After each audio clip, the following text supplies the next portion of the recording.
again. I'm Randy Bueller here with Brian David Marshall. It is Pro Tour Championship time. This could be crazy. Lockman and Van Lunen seem to have broken the format. They've got a triple virulent sliver deck. They've won the toss. They get to play first in the one, and it's best 1 out of 1. This could be blisteringly fast. The Japanese may have some game. It's going to be... I mean, I think this is going to be an event that people talk about for years, however this turns out. It's going to be Slivers versus Rough Tumble. Yeah, Rough Tumble and Grape Shot. I think those are the cards that the Japanese players need to get if they're going to be able to hold off the Sliver Assault. Who do you like? I think that the Sliver deck just looks awesome. This seems like those guys have had success all weekend drafting it. They say this is the best version of the Sliver deck that they've had all weekend. I think I believe them. I mean, they seem like they've got half a dozen quality slivers. They've got the triple virulent, and they've got, in between cards that just make it impossible to block. 3 2-heads and 2 shadows. And they have 2 sort of stages of the game. They have that early sort of combo poison kill. Right. But then they also have a suite of slivers that they can play in the late game and lock things down. And they've also got a dozen removal spells between the two of them. So, yeah, I like their decks. I think that they've... And they're certainly not going to die to Ignite Memories. Don't see that happening. I mean, I think that the game itself may not look like it has a ton of skill, but, I mean, I think this format is all about the draft. Well, and I love that story. I got to be honest. I think that the fact that, 2 guys can win a PTQ and just cook up a draft strategy, blow out the best players in the game, in the history of the game, I think that's awesome. I love this story. I do, too. And again, I think it goes back to... They drafted a deck that could win with 1 land. Right.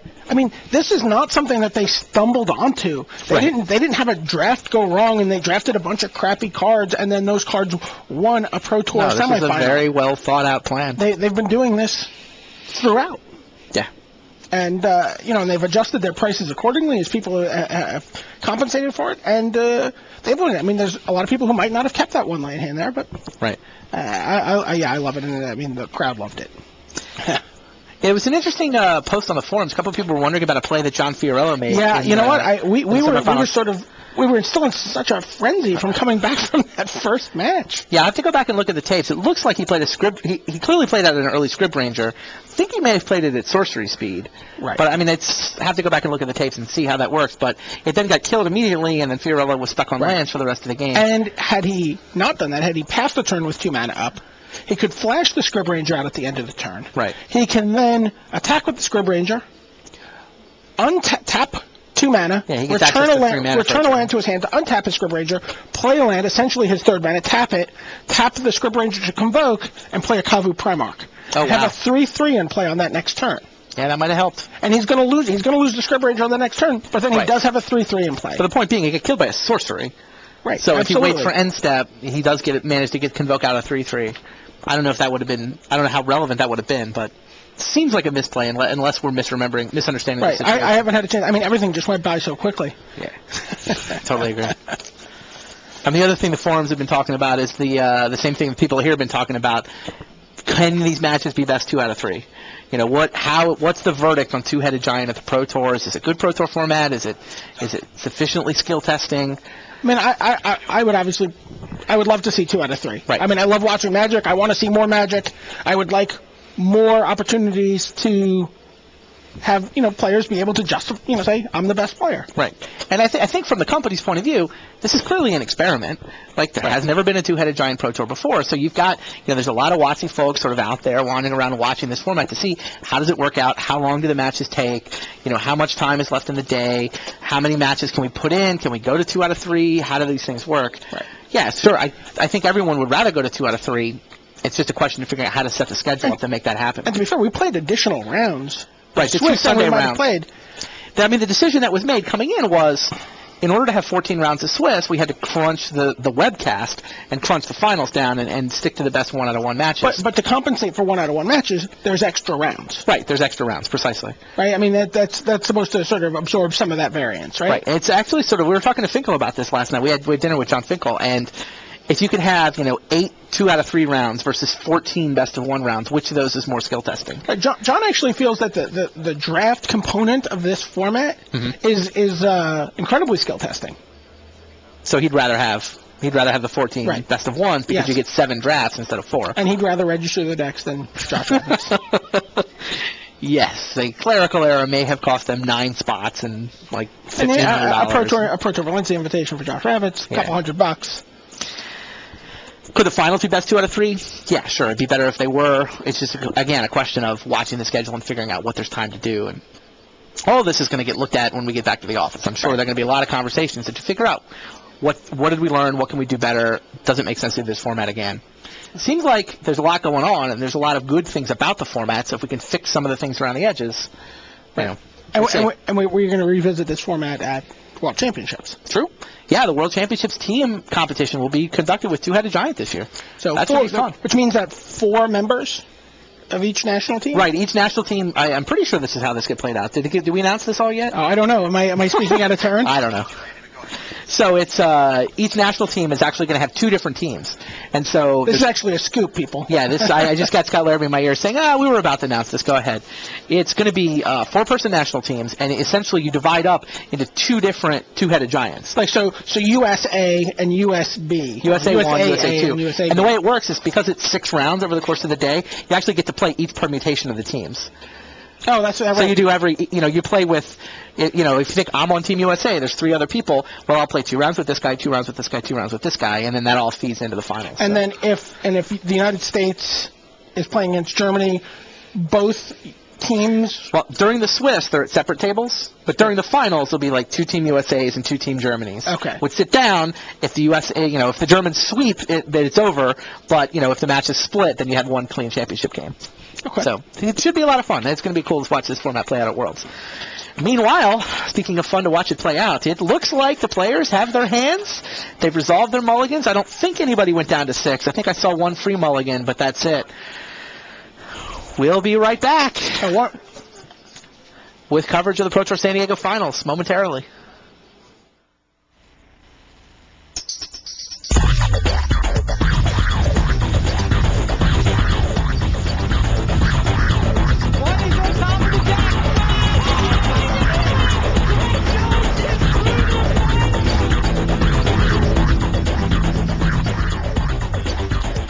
Hello and welcome to the Pro Tour San Diego Championship match. I'm Randy Buehler here with Brian David Marshall, and we are getting ready to watch Lockman and Von Lunen. These guys have totally turned this tournament on its ear. They've been drafting an innovative sliver strategy all weekend, ran the table on day 1, poisoned John Finkel, poisoned Dave Humphries, poisoned Eugene Harvey, 4 poison wins in a row.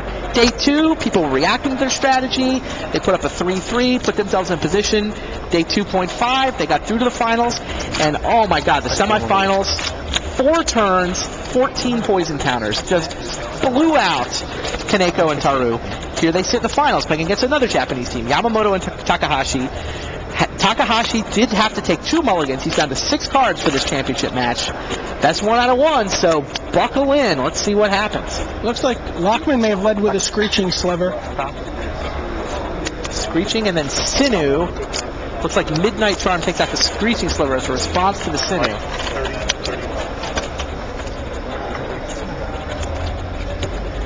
And this is going to be a 2-headed Sliver. Von Lunen appears to have a Virulent Sliver in his hand, but no Forest. Which is actually not the end of the world, Virulent Sliver. That guy can come down later as a surprise. Absolutely. And be quite powerful. He's almost better as a later game play sometimes. Yeah, you lead with that guy on turn 1, he gets killed. I mean, if you're trying to get him killed, sometimes you just want to bait so that you can, keep a Sinu Sliver alive and smash that way, but you drop 2 Virulent Slivers out of nowhere on turn 5, that can easily win a game. Here's the second 2-headed Sliver, and looks like the Sinu and the 2-head are going to get in for 4. Get in for 4? We have a thick-skinned goblin on the table for Takahashi. Going to be hard to block. The 2-head stack, right? Now you need to triple block? No, I don't believe they do. Or it's still double block? Oh, and then suspend Knight of Circe. So the board for Lockman and Von Lunen is a Sinu Sliver, a suspended Knight of Circe, a 2, and a pair of 2-headed Slivers. And both players stopped at 2 lands here. And both players stopped at 2 lands. The other side of the board is a thick-skinned Goblin, which is going to get in for 2 damage. And that's the only non-land permanent right now for Yamamoto and Takahashi. So they pass the turn back. No, that's not a great sign. No third land. And no third land over there. And no turn 3 play unless he's baiting something. He's holding cancel, looks like. Like he's sitting back on a counter spell. Third land cancel. From Lockman. Smashy, smashy. 1, 2, 3, 4, 5, 6 damage. So, there it is. Yamamoto and Takahashi down to 21. Or they should be actually lower than that, shouldn't they? There was a midnight draft. Oh, there was the midnight draft. No. Now what? Do they fear cancel? Do they? I mean, if they cancel an erratic mutation, I think they're perfectly happy with that. They're also perfectly happy having him sit back on 3 mana and sitting on a cancel. Right. I don't know if they're supposed to do nothing then. I don't know that Van Lunen can do much else.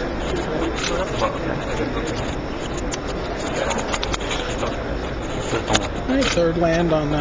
Yeah, they shift the turn, so cancel mana accomplished nothing.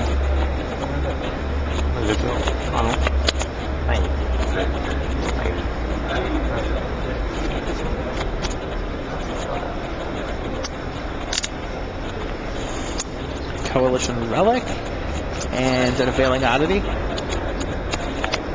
Yeah, mutation is going to take out Thickskin, who decided to hang back and play defense. Hard to miss. Takes a Shadow Sliver to the head. Yeah, now that Veiling Oddity doesn't get to block. Right. I mean, they clearly left Thickskin back, intending to double block. Get in for another 6 here. If he has an Essence Sliver. 10, right? No, it's 6. Oh, there's the Forest. There's an Essence Sliver. Oh, there's an Essence Sliver, too. Gonna throw some poison on the stack, too. So everybody's now got Spirit Link. There's 6 damage going to come through, including 3 from 3 different creatures.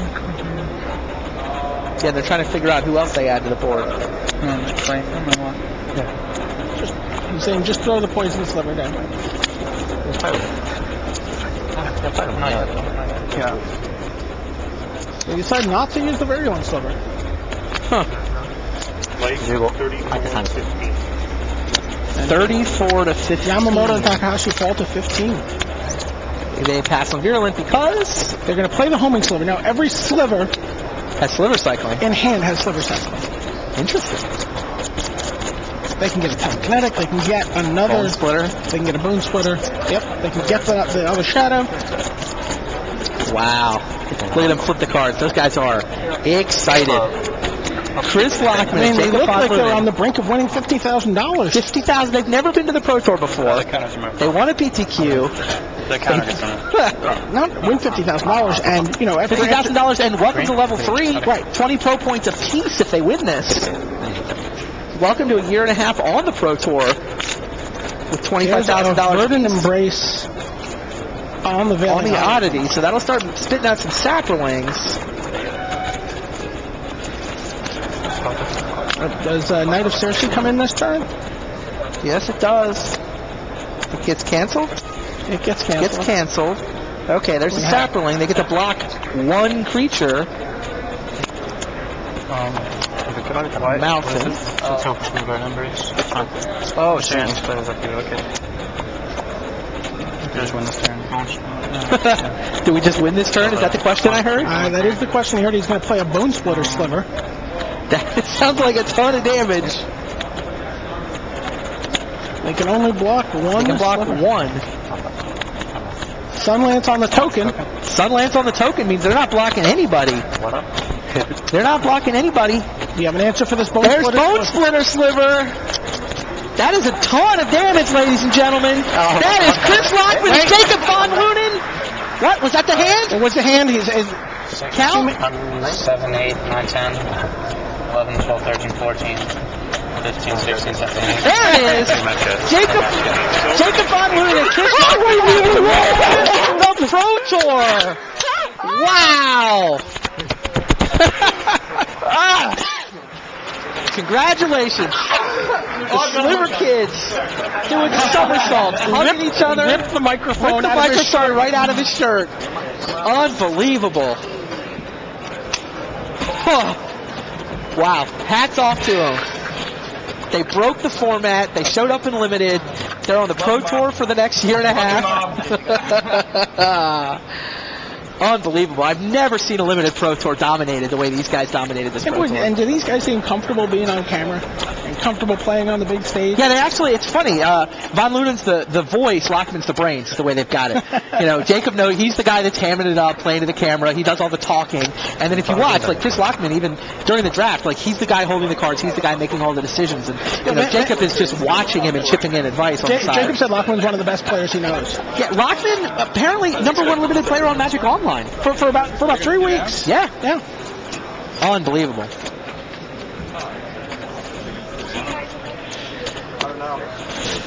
Hello again. Wow, that was fun. I guess we had time for 3 out of 5. I guess we did, but I feel like you've got a very worthy Pro Tour champion. I'm thrilled for them. I feel really good for them. And I'm thrilled for the Slivers, to be honest. I'm thrilled. We've had a soft spot for you all along. Whew. We're going to be setting up for an award ceremony. Brian and I will do a little post-game wrap-up, and then we'll kick it back down to the floor, and Scott Larrabee will hand out some trophies and hand out some checks. Some big checks. $50,000 for winning this thing. $25,000 a piece. 20 pro points, which is worth, some nice chunk extra between the appearance fees and the pro points, and they're on the train, and they're probably, are they leading the Rookie of the Year race now? Are they tied for first? I think they're now tied for first in the Rookie of the Year race. Who? Like Wolanski, I think, had I don't think anybody had more than Wolanski picked 12, up some 15 points. Wolanski picked up like 6 or 7. So, yeah. But, I don't think that got him to 20.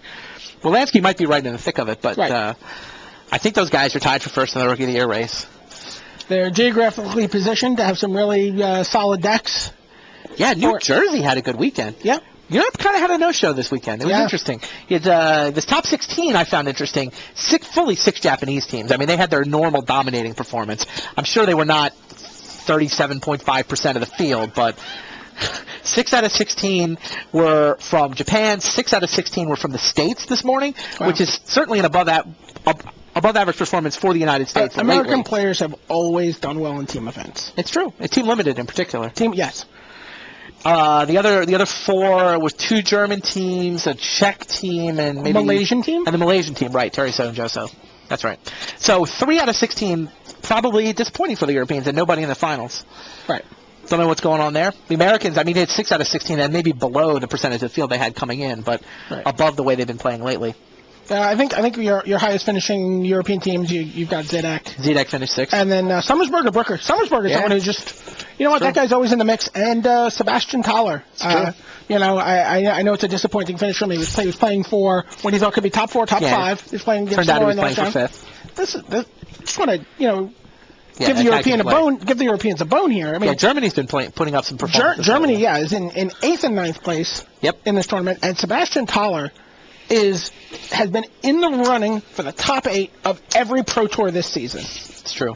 In the last round of the tournament, he's playing to get in. 3 turns. Yeah, 3 He got in once, and he just missed twice. Yeah. And the 2 times he missed, Kenji. He ran afoul of Kenji Samura in the last round. And they've apparently played 5 times already in Sebastian's short career. Yeah, Kenji's got him 3-2. He's got him 3-2. Today was the rubber match. The New Jersey angle here, though, is kind of crazy. Eugene and Lockman and Von Lunen. Right. It's sort of a New Jersey-New York axis. And these guys did prepare. They weren't, Lockman and Van Lunen were not in that playtest group, but they did test with Harvey. Okay. They played a couple of drafts with Harvey coming into the event. Good times. Well, looks like we're just about ready for the award ceremony. See Scott Larrabee primping for the camera.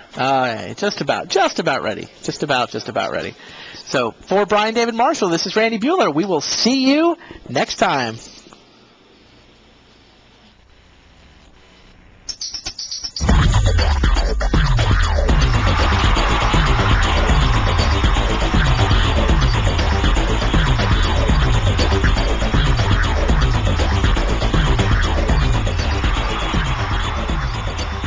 Welcome to the 2007 Pro Tour San Diego Awards Ceremony. Assisting me today will be head judge Toby Elliott. The finalists from Japan, Kentaro Yamamoto and Yota Takahashi.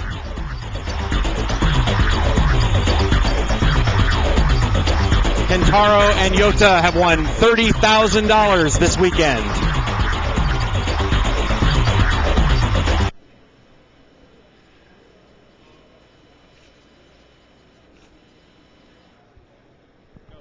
The 2007 Pro Tour San Diego champions from the United States, Chris Lockman and Jacob Van Lunen.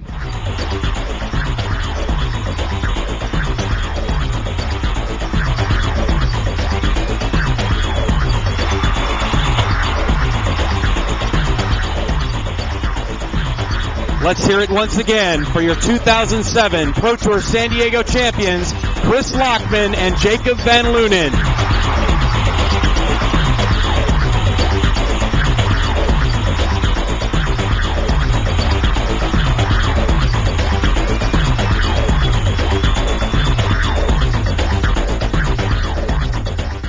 I'd like to thank all the staff, players, and judges that have made Pro Tour San Diego such a success this weekend. We'll see you October 12th through 17th in Valencia, Spain. Thank you and good night.